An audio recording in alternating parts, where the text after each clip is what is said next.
يا أيها الذين آمنوا اركعوا واسجدوا واعبدوا ربكم وافعلوا الخير لعلكم احنا الساعة 2 تفلحون. الظهر مثلا. ربنا يا رب يرضيكم بكل اللي بتتمنوه اكتر من اللي بتتمنوه. ربنا يرزقكم كلكم بالخير يا رب، اللهم امين، ويكبر بخاطركم.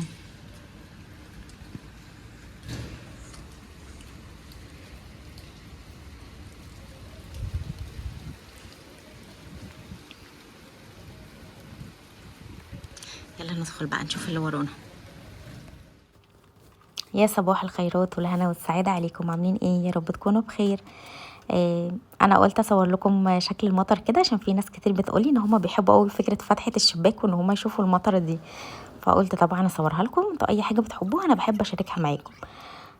بس ما تنسوش تعملوا لايك للفيديو لو عجبكم، ولو اول مرة تشوفوني انا رؤية. وكمان تعملوا شير كتير للفيديو عشان انا عايزة المحتوى يوصل لاكبر عدد من الناس، وعشان عائلتنا تكبر كمان وكمان، ويا رب دايما يجعل زيادتنا في الخير. وشكرا ليكم ولكومنتاتكم القمر، واهلا بكل الناس الجديدة اللي انضمت لينا. اول حاجه هنعمل ايه؟ الفطار هنعمل النهارده بوريك تركي بس بعجينه الجلاش مش بعجينه اليوفكا. انا عارفه ان مش كلنا بيبقى متوفر عندنا عجينه ايه اليوفكا، فقلت هعمل حاجه سهله وسريعه، فطار سهل جدا جدا. طعمه طلع تحفه، شبه بالظبط، عارفين الملفيه. اول حاجه جبت كده عجينه الجلاش والخليط، هحط عيران على معلقه صغيره خل، على كمان معلقه على ربع كوبايه زيت، على معلقه صغيره بيكنج باودر. بس كده، انا مش هحط ملح ولا فلفل اسود ولا اي حاجه، ولا هحط بيض، لان انا هعمل من الجلاش ده هعمل منه حلو وحادق زي ما انتم شايفين. جبت ايه؟ طبقتين 6 طبقات، وبحط بين كل طبقتين وطبقتين الخليط ده. لو انت ما عندكيش عيران هتحطي نص كوبايه زبادي على نص كوبايه حليب بس. ومقادير سهله وسريعه، وهتعملي حاجه وهتحشيه بقى الحشوات اللي انت عايزاها. لحمه مفرومه ينفع، فراخ مثلا بالفلفل الالوان والبسله والجزر، بصوا خضار، سبانخ. بصوا بينفع حشوات كتيره جدا، بس انا طبعا عشان هعمله فطار يعني، وممكن كمان تعملوه في السحور، ممكن تعملوه كده بطبق مقبلات على فطار رمضان. كل سنه وانتم طيبين، اللهم بلغنا رمضان لا فاقدين ولا مفقودين يا رب، اللهم امين. بس انا عملت كده، حشيت جبنه كشار واسكي كشار، اللي هي شبه الكشار دي زي الجبنه الموتزاريلا، الاسكي كشار شبه الجبنه الرومي، وحشيت مربات. بس دول انا حطيت بقى 4 طبقات، بين كل طبقتين بقيت احط الخليط، وباقي الخليط كله حطيته كده عليهم من فوق، علشان العجينه تتشرب كويس جدا جدا بالخليط ده. بس بصوا ما شاء الله بعد ما خلصت، سامعين؟ شايفين؟ بيبقى طري من جوه. بصوا انا عشان غطيته، شايفين؟ جربوا الطريقه دي، حلوه جدا جدا جدا. سامعين؟ لو احنا ما غطيناهوش، شايفين؟ بس هقطعه دلوقتي وكمان هوريه لكم.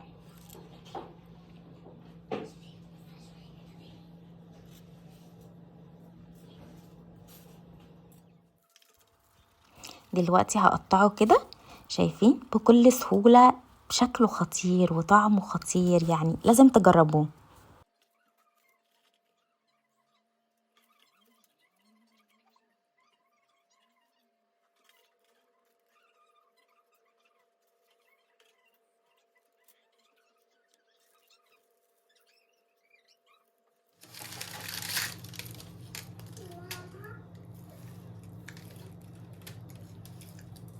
بصوا ده اللي بالمربى، شايفين؟ بصوا مقرمش ازاي، لو هنا بصوا طار ازاي، رهيب. جربوه بالطريقه دي، طعمها تحفه تحفه. يعني احنا بناكل اهو، عارفين شبه الملفيه اللي انا بعمله ده الجاهز اللي بيبقى في سوبر ماركت البيم، او الملفيه عامه، عجينه الملفيه، بس لا هي بالجلاش. بصوا خطيره، طعمها اللهم بارك حلوه قوي قوي، مع كوبايه عيران وبس كده. وبصوا الحبه اللي انا عملتهم ما شاء الله عملوا طبق 2 3، ده اللي هو فيه المربات يعني. فلا جربوها، حلوه جدا جدا جدا، وحلوه قوي كمان في رمضان بقى على السحور، لو انتوا حابين تسحروا حاجه سريعه، او ممكن تعملوا مقبلات على السفره. مستنيه رايكم. هنا قررنا ننزل نروح البازار. البازار ده اللي هو السوق الاسبوعي، كل منطقه هنا في تركيا ليها بازار يوم في الاسبوع، وده اسمه بازار هنا الحد. البازار.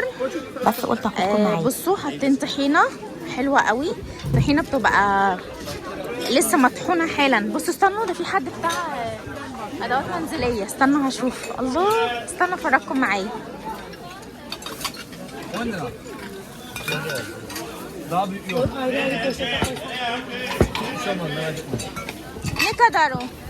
ne kadar 15 ب 15 ده. استنوا بصوا، وده كمان بس بيبقى فيهم عيوب شايفين. وده ب10 يعني، هنا اي طبق من دول كده ب10 وده ب20. بصوا بس هي كل الحاجات معظمها فيها عيوب، فيها عيوب. بصوا هنمشي بقى يلا. ورق العنب، بس ورق العنب طول السنة، مش عشان رمضان بس يعني. يلا، ودي برفيوم بس طبعا مش اوريجينال. وهنا البنطلون ده ب50 وده ب80. حاجة قوي. قلت مش بيتش ليه اداك تاني؟ ليه؟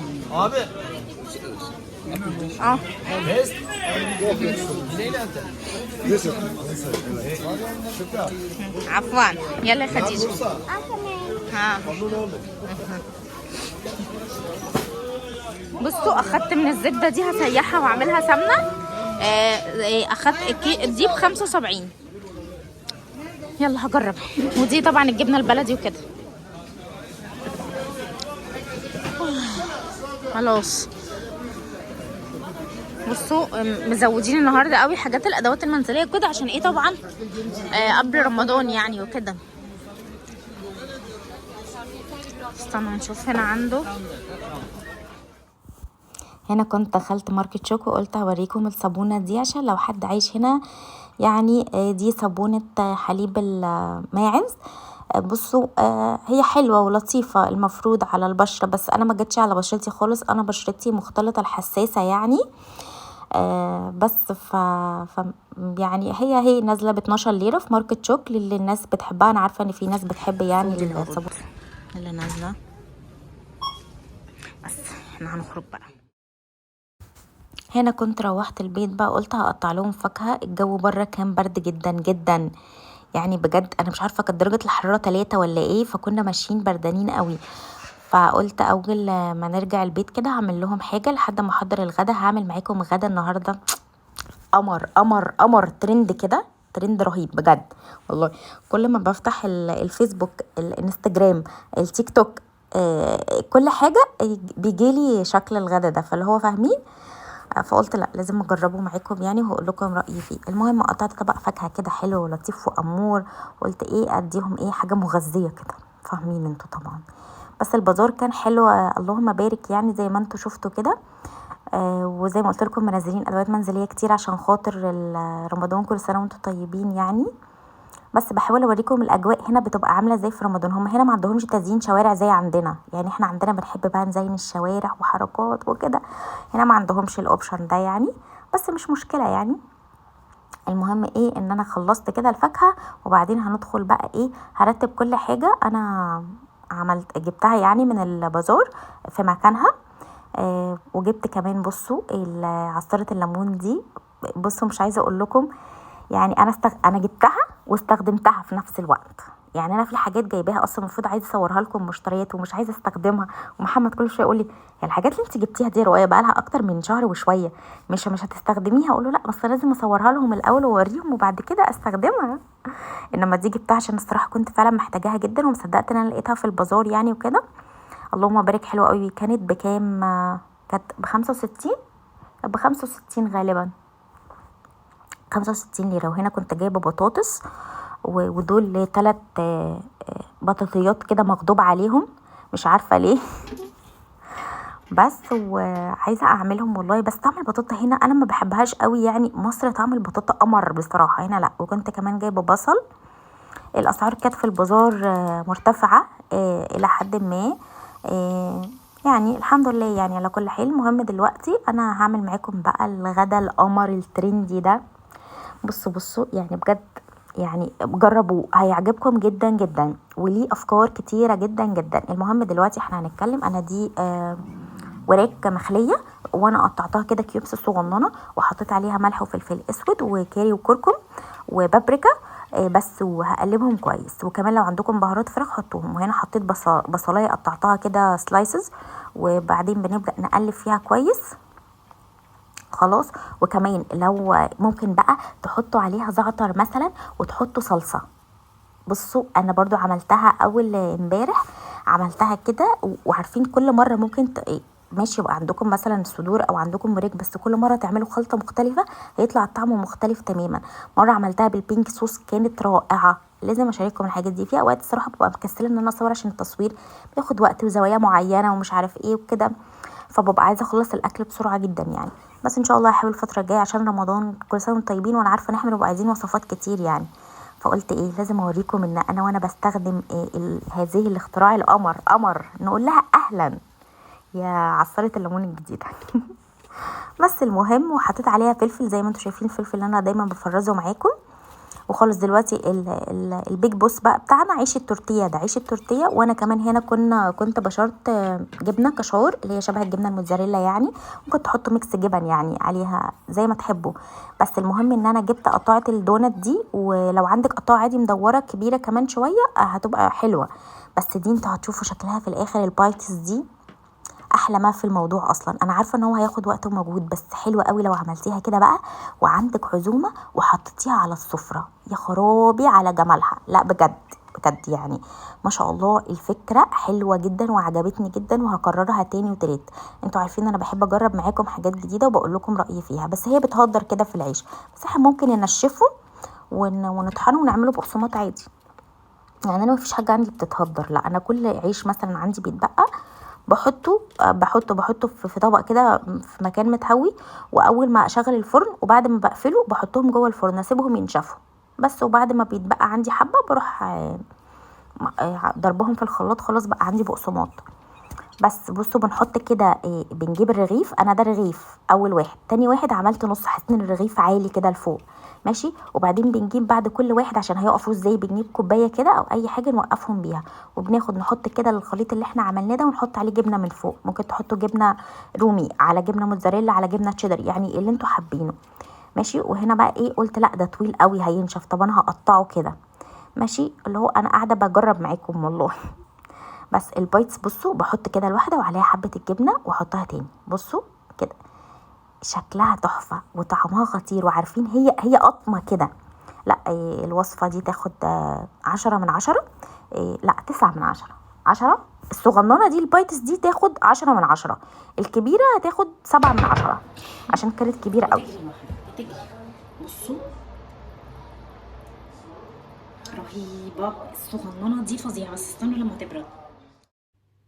بس هحط بقى معاكم خيار مخلل. قلت الاكله دي هحط معاها خيار مخلل يعني. وهنشرب كده حبه حاجه ساقعه يعني من نفسنا برضو، ما بنحرمش نفسنا منها خالص. بس اللي هو خلاص هي بقت موجوده في البيت زي مش موجوده يعني بنقللها جدا بس. وطبعا الاطفال احباب الله برضو نحط لهم حبه صغننين كده. عملنا بصوا من الفراخ اللي انا عملتها دي ده ترندي قوي يعني. كل ما ادخل على الفيسبوك على التيك توك على الانستجرام الاقي بيعملوا نفس الوصفه بنفس الشكل كده، فقلت اعملها لكم يعني يمكن تنفعنا في رمضان ان شاء الله يعني. فانا عملتها زي ما هم، ده نفس الشكل اللي هم ايه، ان هم قصينها كده من فوق. انا مش عارفه هي كده اهو مثلا احلى، فاهمين؟ ادينا هنجرب دلوقتي. وده اللي انا عملته معاكم النص. لما قطعت العيش التورتيه نصين حاسه ان ده كده اوقع من ده يعني من وجهه نظري يعني. انتوا جربوا، بس هي شكلها حلوه قوي قوي، شكلها جميل الصراحه ماشي. بصوا بقى اكتر حاجه عجباني الامارات دول. بصوا البايتس الصغننه دي، بصوا ثانيه واحده، بصوا هذا الجمال. البايتس الصغننه دي فعلا تحفه وجميله. هي هتاخد وقت شويه ان انتوا تقعدوا تقطعوا التورتيه كده، بس حلوه قوي قوي في العزومات. شايفين؟ اللهم بارك، حلوه جدا. بصوا هي هتاخدوا بايت واحده كده وخلاص. استنى بصوا، يعني هو انتوا حتى هتحطوها مثلا كده سايد كده على جنب كده، سايد ديش كده مع الطبق الاساسي اللي انتوا عاملينه، او تحشوها اصلا جبن وتعملوها على السحور. يعني بصوا ايه، انا بحس ان الاكل ده ملهوش كده، هو اي اختراع بتخترعوه. استنى هدوقها، بسم الله.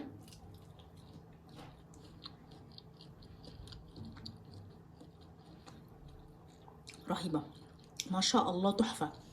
الصغننه دي بصوا، يعني هي لقمه والتانيه وشكلها كده حلو وصغنن وكيوت. هي بصراحه اكتر حاجه عجبتني الكيوته الصغننه دي. ماشي. وده حاسه اوقع شويه، يعني ده ممكن هناكله كده زي ساندوتش مثلا، فاهمين؟ ده حاساه كبير ونشف، يعني هو عشان طويل بصوا نشف قوي من هنا، فاهمين؟ بصوا عشان هو طويل كده فنشف. بصوا شايفين؟ بصوا بقى بيقرمش، فحساه لا كبير. فهو لو هتعملوا نفس الطريقه دي وعايزين تجربوها، هتعملوا اللي هي تقسموه بالنص كده، او لو عندكم وقت وحابين تعملوا حاجه شكلها شيك وحلوه، اللي هي البايتس الصغننه دي. بس كده، والفيديو بتاعنا لحد هنا يكون خلص، واشوفكم الفيديو الجاي على خير. ويا رب الفيديو يعجبكم، ما تنسوش تعملوا لايك وشير كتير لكل الناس المهتمه بالحاجات السريعه السهله، المهتمه بتركيا، لان بجد انا عايزه المحتوى يوصل لاكبر عدد ممكن. وشكرا جدا ليكم، وشكرا جدا لكومنتاتكم القمر. اشوفكم الفيديو الجاي على خير. تصبحوا على خير يا احلى بنات في الدنيا.